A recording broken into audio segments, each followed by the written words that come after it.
students. Here we discuss bulk modulus of elasticity. The ratio of normal stress and volume strain under the limit of elasticity is known as bulk modulus of elasticity. It is represented by a capital letter V or capital K. V is equal to normal stress upon volume strain.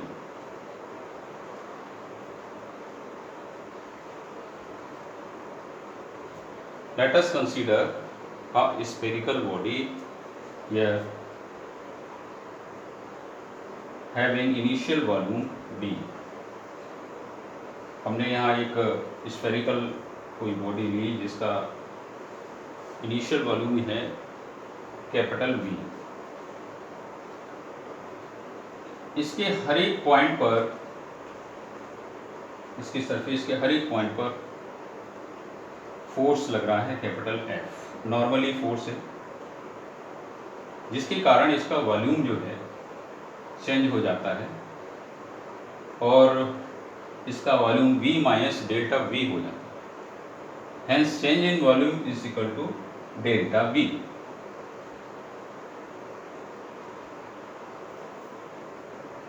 Now we calculate the normal stress. Normal stress is equal to capital F upon A. Stress is equal to F upon A.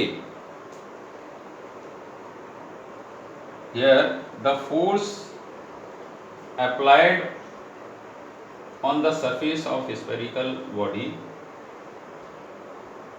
normally, ये normal लग रहा है, normally लग रहा है, हर एक point पर ये फोर्स लग रहा है, पूरे सरफेस पर इसकी capital F force normally act कर रहा है. अतः force per unit area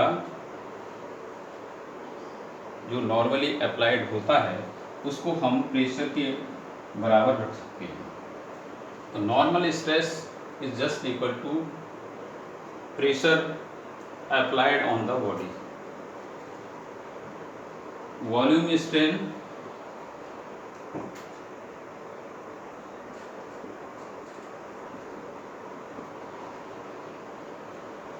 strain is only the fractional change.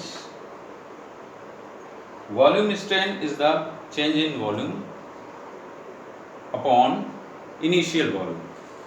Change in volume, here the change in volume is equal to minus delta V. And initial volume जो प्रारंभिक आयतन है वो capital B है. Here negative sign indicate that when we applied pressure P on spherical body, then its volume decreases delta V. Now the V is equal to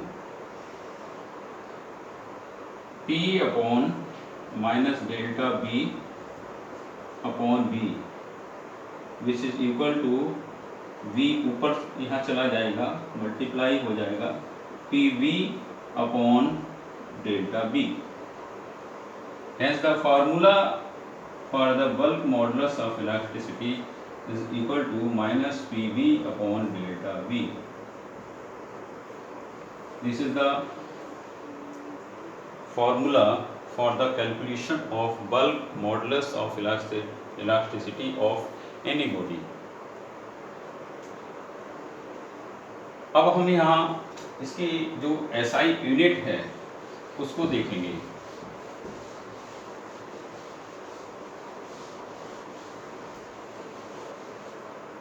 SI unit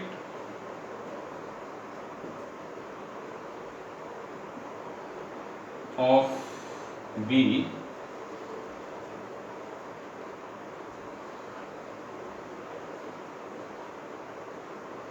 the formula of V is equal to P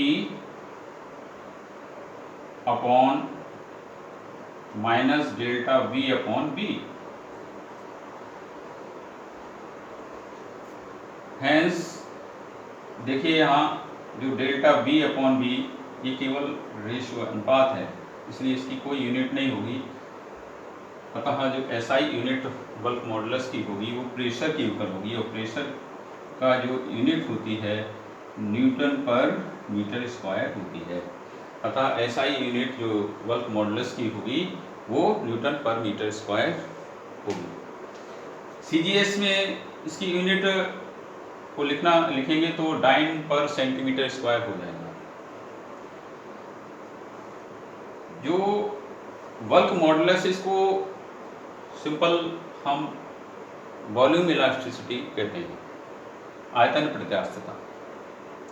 इसका आपने अपने दैनिक जीवन में भी देखा होगा। आपने हवा भरने वाला पंप देखा होगा। हवा भरने वाले पंप को जब नीचे उसको पिस्टन को दबाते हैं, दबाने पर क्या होता है, उसके अंदर जो बैरल के अंदर जो गैस भरी हुई है, वायु भरी हुई है, वो कंप्रेस होती है, संपीड़ित होती है।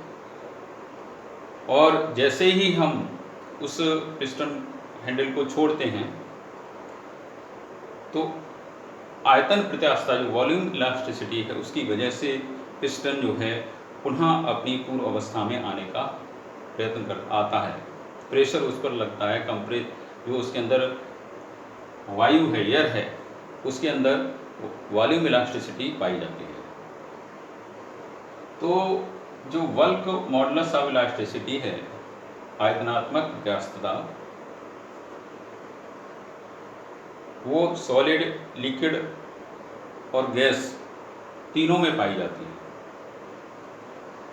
अब हम एक टर्म जो बल्क मॉडुलस से रिलेटेड है वो देखेंगे, वो है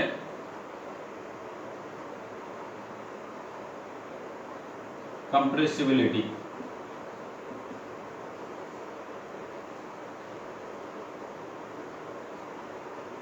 बल्क मॉडुलस का जो रेसिप्रोकल होता है, reciprocal of bulk modulus is equal to compressibility. Hence compressibility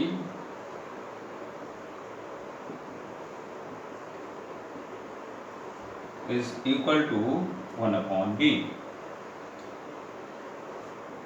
V का फार्मूला लगा दें, -P V delta V, hence minus delta V upon PV।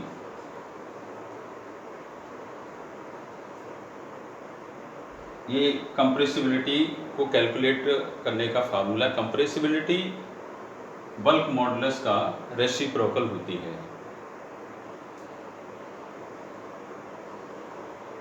धन्यवाद।